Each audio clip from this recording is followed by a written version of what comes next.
It's Karanraj Singh Dhaliwal, and today I'm going to talk about how to manage our finances. Have you ever heard about investments and how to make the right ones?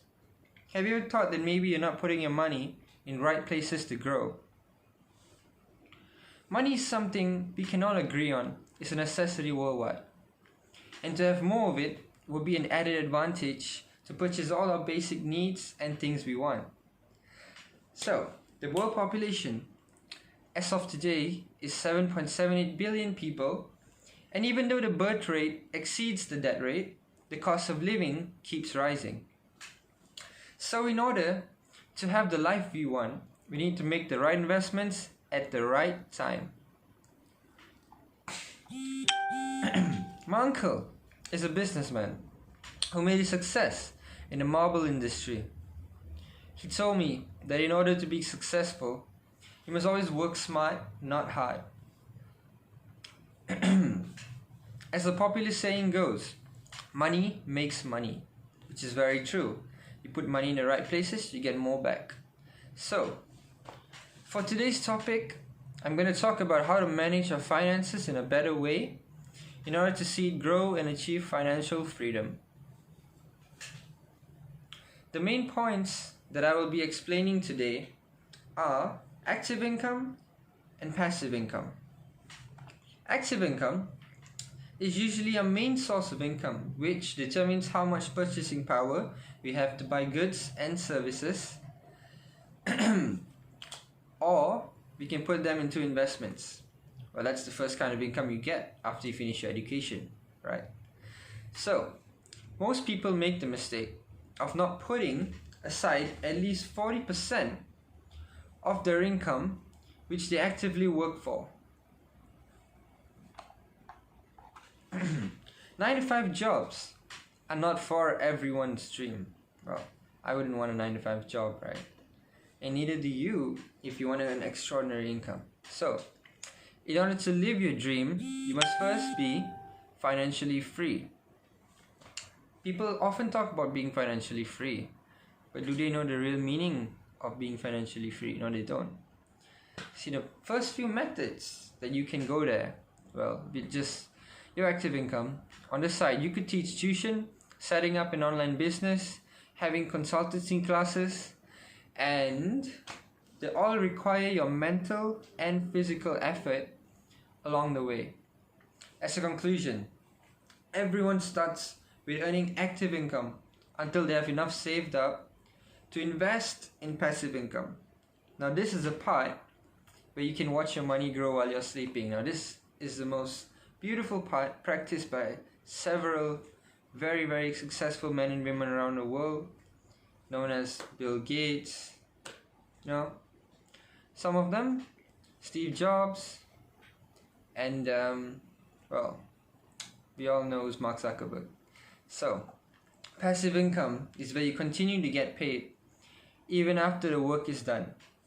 Which means, say you have an online business, you set it up, right? It's running, you get money, revenue from all kinds of, different angles.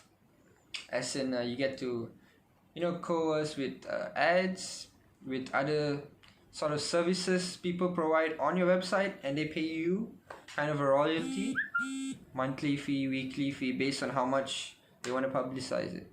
So, this source of income allows you to continuously earn with little to no effort.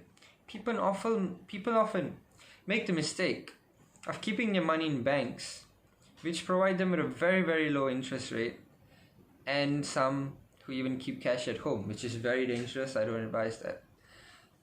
So, there are two ways of saving to reach an extraordinary life.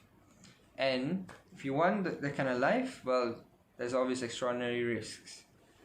So, once you have enough money saved up, investing in properties is one of the safest sources of income, which can be collected as rent or be used to sell when the value appreciates in the future. You see, for properties, it's the reason I say it's safe is because it's there, it's physically seen, and it's seen on paper. As the population grows, the demand for housing, especially land alone, is going to go really through the roof.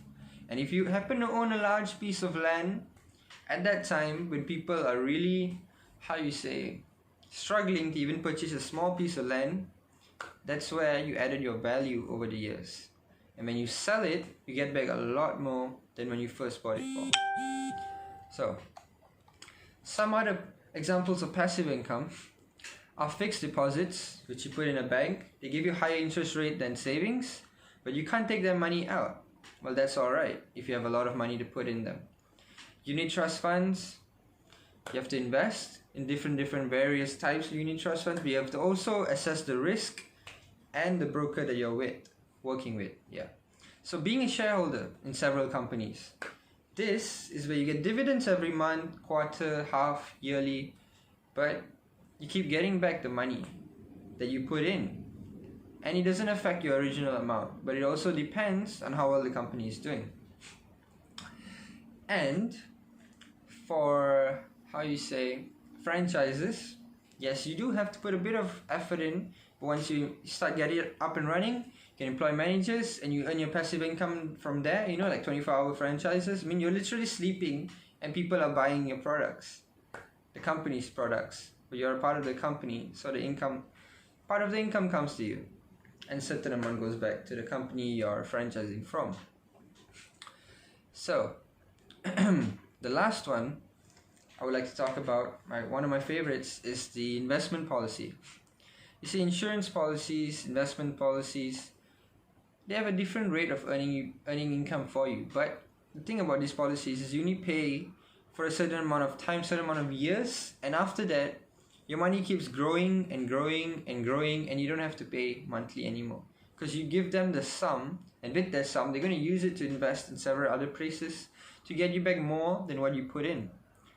But it won't come cheap, because you're going to have to take out certain amounts of cash every month to put it there, and you can't touch it until you finish paying for it.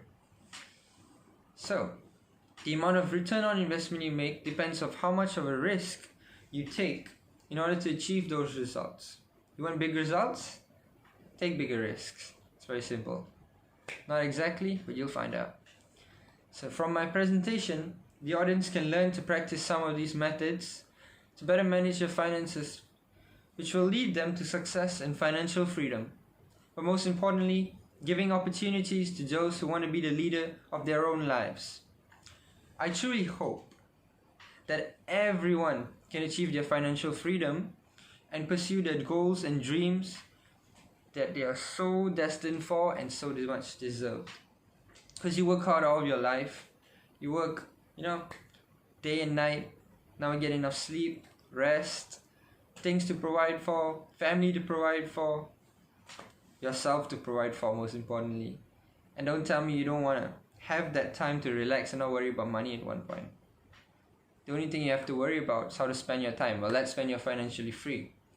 So one of my favorite quotes, "A dream as you will live forever, but live as if you will die today." Thank you, ladies and gentlemen. That's the end of my presentation.